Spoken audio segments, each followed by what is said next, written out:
Today is February 14th, Valentine's Day. I'm supposed to be out with my wife, but instead, like most tech nerds in India, I'm here at Xiaomi's first launch of 2018, and it is a big one.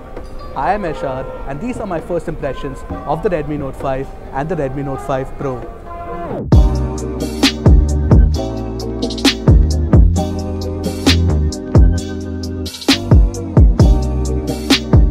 Before we start off with the first impressions, don't forget to hit the subscribe button, and also if you want to be notified about our videos constantly, don't forget to hit the bell icon as well.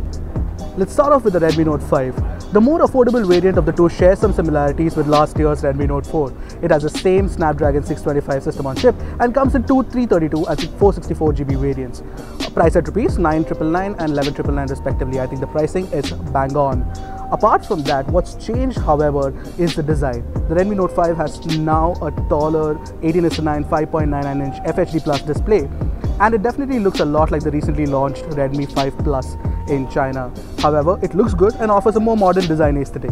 But I'm slightly miffed that Xiaomi hasn't moved to USB Type-C yet and still uses the archaic micro USB standard. The fingerprint scanner is on the rear and feels convenient to use as well. The metal build and the overall design is reminiscent of Xiaomi's precious Redmi phones, and the familiarity in design is quite reassuring, honestly. The phone felt adequately thick and heavy in my time with it. On the flip side, despite moving to a taller display, there are ample bezels on the left and the right of the display. Yes, Android Nougat in 2018 is just old news, but MIUI 9 is pretty feature-rich and well optimized as well. All the new MIUI 9 features like split screen and actionable notifications are also present on the Redmi Note 5. More of the MIUI 9 in our full review of the phone. The Note 5 has a single 12-megapixel shooter on the rear and a 5-megapixel camera on the front with a new LED flash as well. I need more time for a full verdict in the cameras, but here are a few samples for you to see in the meantime. Once again, there is a large 4000 mAh battery inside, and I expect the Redmi Note 5 to be a powerhouse.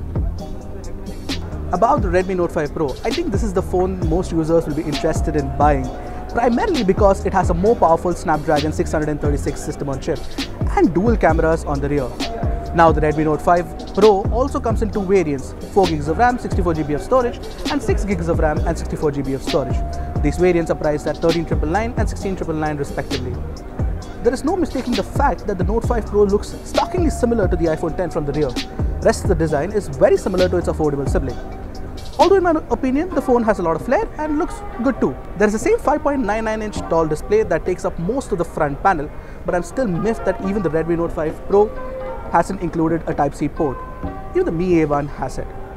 The software experience, which is the MIUI 9 on top of Android 7.1, is the same as it is on the Redmi Note 5. So I'll skip the details and jump right into the camera setups. I mean, with this 20MP front camera, Xiaomi is obviously taking the fight to the Oppos and the Vivos of the world. The 20MP camera takes some decent selfies. I haven't actually tested it out completely, but from my preliminary investigation, it looks good. And actually, on the rear, you get a 12MP camera primary and a 5MP secondary shooter, which is used only for depth sensing, unlike the Mi A1, which also does 2x optical zoom. Now, Xiaomi actually compared the portrait mode to the iPhone X and the Pixel 2's camera. Now obviously I couldn't test that, but from my preliminary shots that I took, it does look pretty good as well.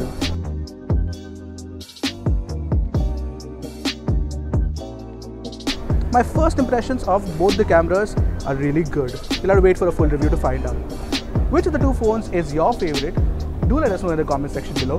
Until next time, this is Eshad signing off. Goodbye.